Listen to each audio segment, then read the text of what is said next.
దేశంలోనే అత్యధిక ధాన్యం ఉత్పత్తి సాధించిన రాష్ట్రంలో తెలంగాణ నిలిచినప్పటికీ మార్కెట్లో సన్నబియ్యం ధరలు మాత్రం ఒక్కసారిగా ఆకాశాన్ని తాకాయి.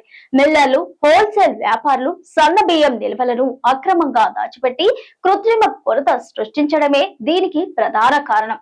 గత 10 రోజుల్లోనే కిలోకు 5 నుంచి 7 వరకు ధరలు పెరిగాయి. ముఖ్యంగా డిమాండ్ ఉన్న 2 ఏళ్ల నాటి పాత బియ్యాన్ని తక్కువ పరిమాణంలో మార్కెట్లోకి వదులుతూ వ్యాపారులు సామాన్య మధ్యతరగతి వినియోగదారులను నిలువన దోచుకుంటున్నారు. దేశంలోనే అత్యధికంగా ధాన్యం పండిస్తున్న రాష్ట్రాల్లో తెలంగాణ అగ్రస్థానంలో నిలిచింది. కానీ ఈ రికార్డు స్థాయి దిగుబడులు స్థానిక వినియోగదారులకు మాత్రం ఎలాంటి ఉపశమనాన్ని ఇవ్వడం లేదు. ఓ పక్క రాష్ట్రంలో పండించిన సన్నవడ్ల నిల్వలు పుష్కలంగా ఉన్నప్పటికీ ఓపెన్ మార్కెట్లో మాత్రం సన్న బియ్యం ధరలు ఆకాశాన్ని తాకుతున్నాయి. కొంతమంది రైస్ మిల్లర్లు, పెద్ద ఎత్తున వ్యాపారం చేసే హోల్సేలర్లు కుమ్మక్కై మార్కెట్లో సన్నబియ్యానికి కృత్రిమ కొరత సృష్టించడమే దానికి ప్రధాన కారణం. ఈ అక్రమ నిల్వలు, సిండికేట్ దందా కారణంగా సామాన్య మధ్యతరగతి ప్రజల బడ్జెట్ తలకిందులవుతోంది.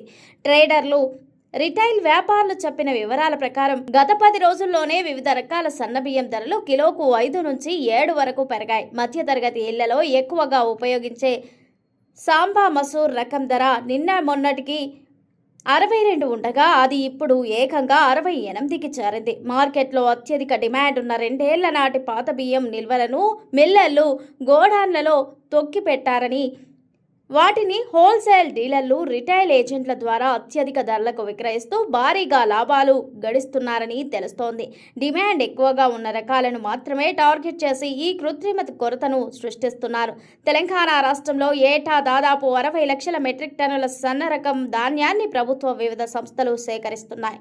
దీనికి అదనంగా మరో 10 లక్షల మెట్రిక్ టన్నుల నాణ్యమైన సన్నవడ్లను మిల్లర్లు నేరుగా రైతుల నుంచి కొనుగోలు చేస్తున్నారు. మొత్తంగా చూస్తే రాష్ట్రంలో ప్రతి ఏటా సుమారు 70 లక్షల మెట్రిక్ టన్నుల సన్నబియ్యం ఉత్పత్తి అవుతోంది.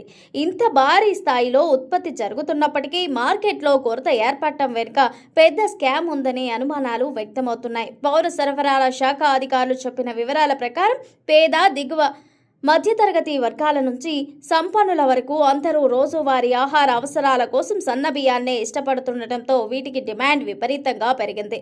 ముఖ్యంగా కర్నూలు, నిజామాబాద్, బాపట్ల, కరీంనగర్ జిల్లాల సోనా మసూరి రకాలను మార్కెట్లో విపరీతమైన క్రేజ్ ఉంది.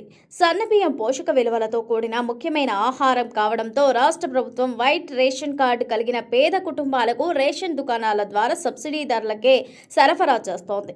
దీంతో బహిరంగ మార్కెట్లో సన్నబియ్యానికి డిమాండ్ మరింత పెరిగింది. ఈ మార్కెట్ డిమాండ్ను కొందరు మిల్లర్లు, హోల్సేల్ వ్యాపారులు తమకు అనుకూలంగా మార్చుకుంటున్నారు. నిల్వలను బ్లాక్ చేసి మార్కెట్లోకి తగినంత స్టాక్ రాకుండా అడ్డుకుంటున్నారు. బియ్యం ధరల నియంత్రణకు ప్రభుత్వం తక్షణమే చర్యలు తీసుకోవాలని, ప్రత్యేక టాస్క్ ఫోర్స్ బృందాలతో రైస్ మిల్లులపై దాడి నిర్వహించాలని వినియోగదారులు డిమాండ్ చేస్తున్నారు.